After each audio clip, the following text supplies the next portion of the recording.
What up, this is Patrick Haize. In this video I want to talk about manifesting money in a broken system.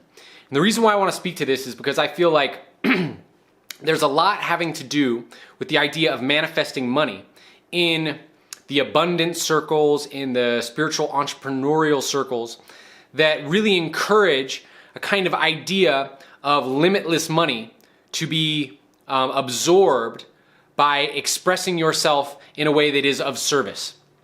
And while I vibrate in resonance with a lot of the concepts regarding abundance that people talk about, one of the things that I feel like is really important to point out is that if we are not working to take this money that we accumulate and then create something that is regenerative, that is part of an alternate system to the monetary system that we exist within right now, then we're actually being irresponsible. And the reason why this is a fact is because the monetary system as it exists right now is a debt-based system. So there's not enough money in circulation to actually pay off all of the debt that people accrue when they get loans for different things. So you could think of it like this.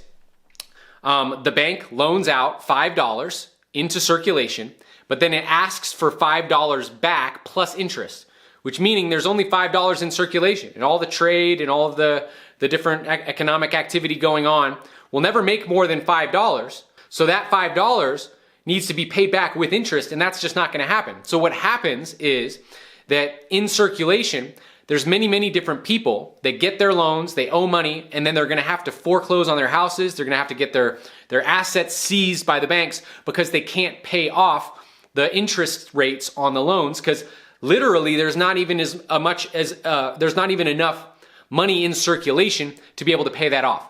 So with this understood, and this is it's a manipulative move by the banks in order to seize all of the land and all the assets of everyone and everything. The only way to get money is to get a loan from the bank, and every loan that the bank gives out, it asks for the loan back plus interest, but there's not that much in circulation. So over time, all of the assets are eventually seized into the hands of the bank.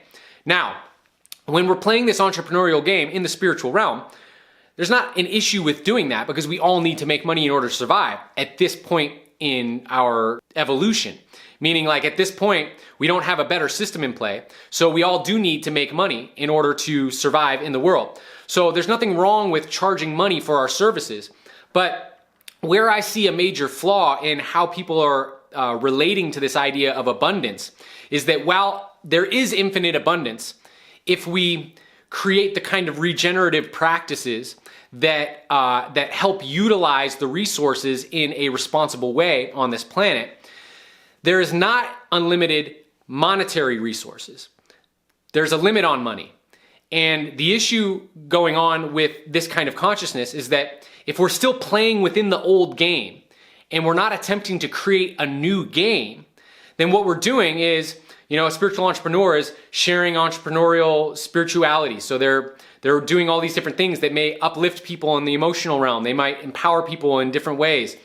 They might help people bring more abundance.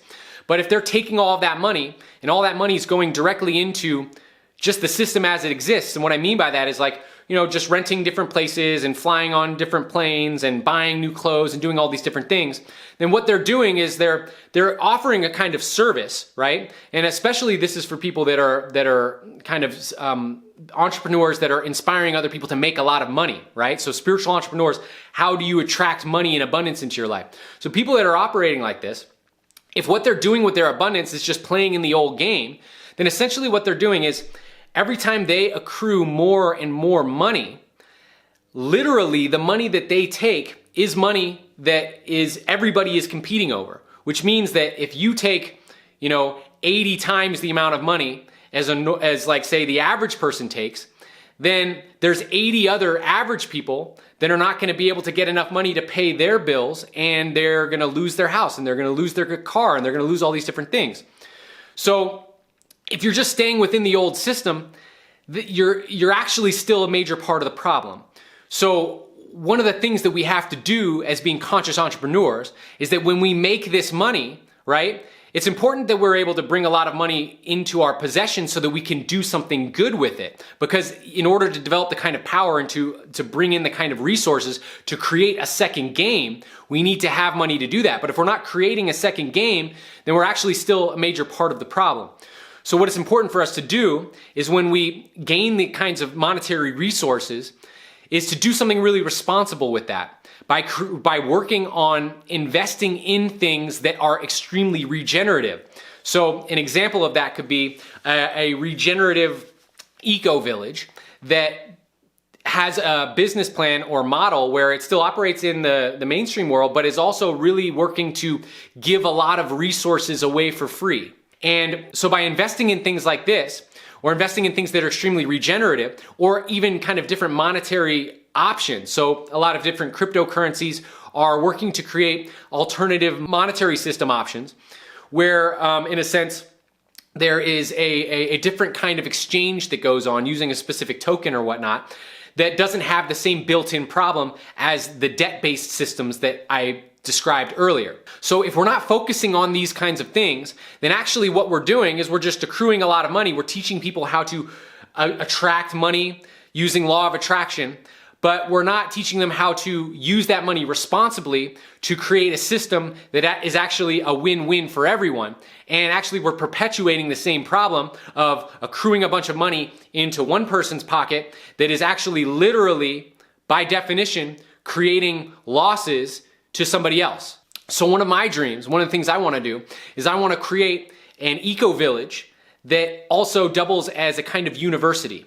And when I say university, I mean it in a greater sense of the word. So you could take the idea of a university like a college today and say, well, what could that be in its best form? What could it be? How could it be extremely holistic, where it teaches how to live with the land? So it teaches permaculture, how to live with the land. But it also teaches things like esoteric science.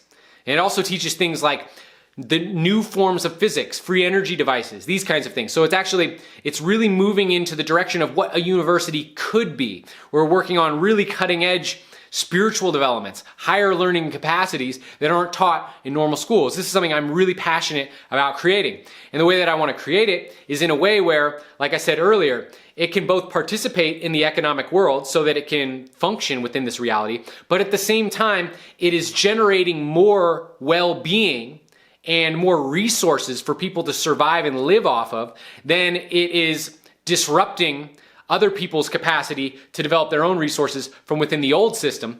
And it's stabilizing a new way of operating so that it's fully self-sustained, and then it actually can transition as the world transitions to a new way of functioning. So where it doesn't need money. And that's really the idea that I want to go towards, is that if we're not working in towards a regenerative long-term plan where we are no longer dependent on the resources of the monster of this system that has been created, then we're actually just participating within the system and allocating more of the resources from within that system to ourselves, which then strips it from other people. So it's our responsibility, if we learn how to develop the capacity to attract a lot of wealth to us. If we have that capacity, it's really our responsibility to use it in a responsible way to create things that are regenerative, that are self-sustaining, that can operate on their own, and then can actually be, in a sense, a form of like free resources for people around them. So whether we're building permaculture gardens that can feed a larger community than the community that we exist within, or whether we're creating different technologies that can serve all of humanity and we give those technologies away for free, because we've been able to take enough resources to build out this kind of infrastructure, and then we become abundant within that infrastructure by living in an intelligent way with this planet. Then we're able to actually have an overflow and then share that overflow. And then if the system goes down or it's not functioning anymore, that's fine, because we're taken care of, and we're taking care of people around us too. So this is really how I feel that people in the spiritual entrepreneurial world need to gear their actions towards. Because if they're not, like I said, they're still just a part of the problem. So that's essentially the message that I wanted to get across. Thanks so much for tuning in. If this video was useful for you, or you think that it might be useful for someone else, please share this video, because I think that this is something that's really important for people in the conscious community to really think about and to really position themselves towards. What is that vision? What is that greater regenerative kind of infrastructure that we are investing in with all of this money that we are going to be making from giving our service in the world and uplifting humanity in various different ways? So thank you so much for tuning in, and I will talk to you next time.